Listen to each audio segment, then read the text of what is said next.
An action camera that is a lot cheaper than a GoPro. Sounds like a good idea. Initially, when I was offered the chance to test one, I thought, no, this isn't a tech channel. But then I thought, well, a lot of people just like recording bits of their ride. They don't necessarily want the top end of stuff to edit into the films like I do. And for them, maybe paying hundreds and hundreds of pounds for a GoPro is not really the smartest option. So I thought I'd give a go with the Akaso Brave 7 and answer the question, is it any good? I've noticed this is where quite a lot of YouTubers will ask you to subscribe, which I think is daft because you don't know enough yet to know whether my stuff's any good. So could I ask you maybe at the end to take a look at one of the videos that I suggest?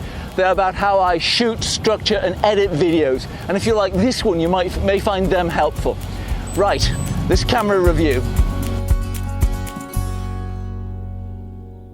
This is the Akaso Brave 7 action camera, and even the packaging makes it look like an early GoPro. It's the obvious comparison. And look how much comes in that box. Highlights for me include a spare battery and charger, a remote control and a handlebar mount. All this and more, as they say, for £161.49. And you can buy an additional cycling pack with chest harness, extension pole and more. And you'll notice I've not opened these because I fear I'm not going to use any of it. But to be clear, I am testing the Brave 7 against the Hero 10. Brave, Hero, see what they did there?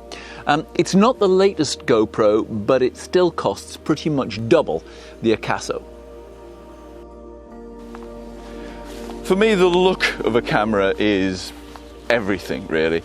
And if you are happy with the way that looks, that's the Akaso, then it's a fantastic bit of kit, considering its price and all the extras you get with it compared to the GoPro, and that's the GoPro 10.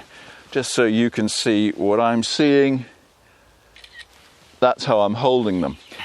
The GoPro does have some extras that allow it to be used a little bit more professionally. You can shoot flat and therefore tweak the color in post-production that allows you to match with other cameras, so it's a far more suitable proposition for professional use. However, if you just want something to record your adventures on, stick on the front of your handlebars or wherever, then the Akaso comes, as I say, with lots of extras and is a fraction of the price. So, do you like that look? It does a few other little tricks. There are some niggles, but we'll get on to that. This is the main building block. If you can live with that, and these are fairly challenging conditions with this dapple light in and out of the trees, if this is good enough for you, you need to look at the Akaso. Let's just talk about video angle. GoPro is known for that very super view wide angle that it comes up with. It gives a very immersive feel when it's close to someone and the backgrounds are whizzing past. With the Akaso, this is actually the widest you can get, and I thought that might be something to do with the fact I was shooting in 4K, but no, it does seem that this genuinely is the widest it will go, whether you're in 1080p or 4K. What I hadn't expected was that the lens would mist up in such great conditions, and I didn't notice it when I recorded this. As far as I can tell, the Akaso is limited in the number of microphones it has. I can only see in the documentation one that's on the top. So this is what it sounds like. And I'm not altogether sure how clear that would be in a wind. There is a wind cut. There's an option to cut the wind noise, but when I've tried using it, it just seems to cut the level altogether. I suspect that could be a bit of an issue. This misting up is easily dealt with. Just unscrew the lens cover and then wipe it clean with a cloth. But conditions were great when I shot that, and I don't think it should have misted up during that shoot.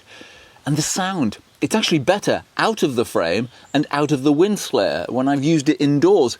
But that's not exactly the place for an action camera.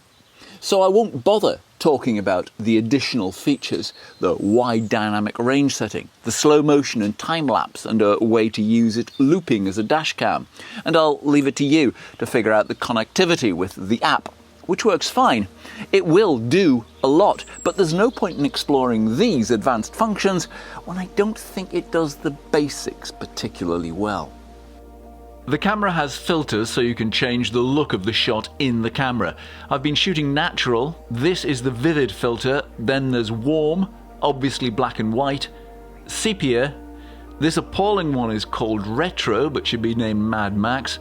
And this one is called Code. Perhaps that's like GoPro's flat, but if so, it doesn't work very well. And it's not the only thing. On the face of it, the Akaso looks just like any of the other GoPros that I use to record my videos.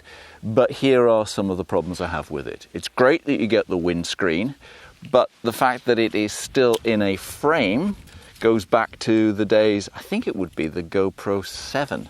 And if you want to really get in and change the battery, all of that has to come off. You can change the SD card and you can charge it without, because there's a hole cut in the frame to allow that to happen. The controls are a bit annoying, and so is the menu. To switch it on, you use the start button. You have to hold it down. Now I'm just going to go into the menu and look, because I'm pretty sure that every time I go into it, the image stabilization has turned itself off. So that's annoying, but that could be settled with a firmware fix. Another thing I find annoying is that the front screen is blank every time you switch it on. You cannot have it like the GoPro where the front screen is on at the same time as the back. It's one or the other.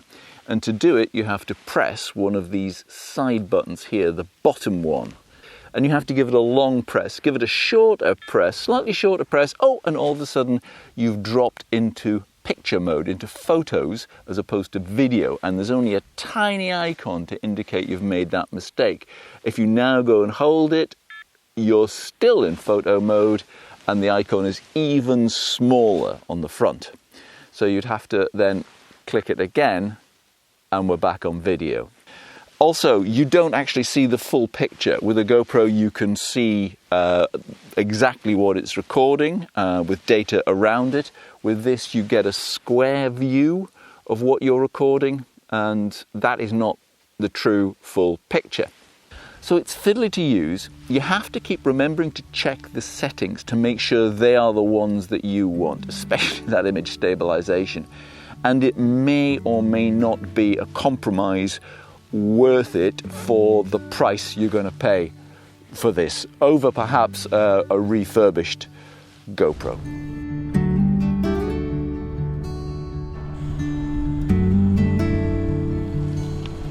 I am aware that comparing the Akaso against the GoPro is a bit like comparing my little Peugeot against my brother-in-law's Jag. More than twice the price difference between the two. Whether or not it's worth it, I suppose, depends on how much money you've got and how you intend to use it, because they really are quite different in many ways. Until now, I've only spoken about the video side of the Akaso. It also records stills pictures, as does the GoPro, but I tend to use the Acton Camera for video, and I think most people do. That's why I've concentrated on that. When it comes to stills pictures, it can record in 20 megapixels or lower, and it can also save in DNG, digital negative, which is a form of RAW, as well as JPEG. The 70 millimeter option for the lens, it does give you that option of cropping in, which is useful, but really the GoPro does it better and changes between them quicker, just because of that complexity of menu systems. Anyway, here are some options.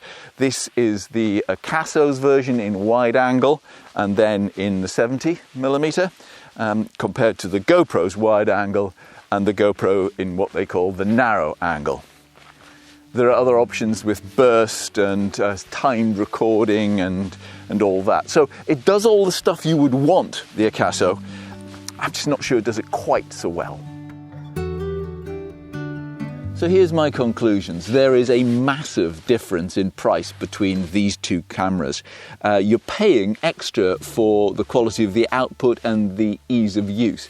I'm going to stick to the GoPro because I like the options that it gives me, I know the way it works, and I like the quality of its output. But if you're just looking for a camera to record a few adventures, or perhaps to give to someone, a young person, to see if they're going to be interested in the whole idea of video, then the price of the Akaso is very appealing, especially when it comes with so many extras. Yes, the menus are fiddly, but if this video quality is what you need, then this is the camera to get. How I shoot, structure and edit videos I explain in this playlist here. There are also some cracking adventure cycling ones in this playlist. Please check them out. I'll see you again next time. Bye.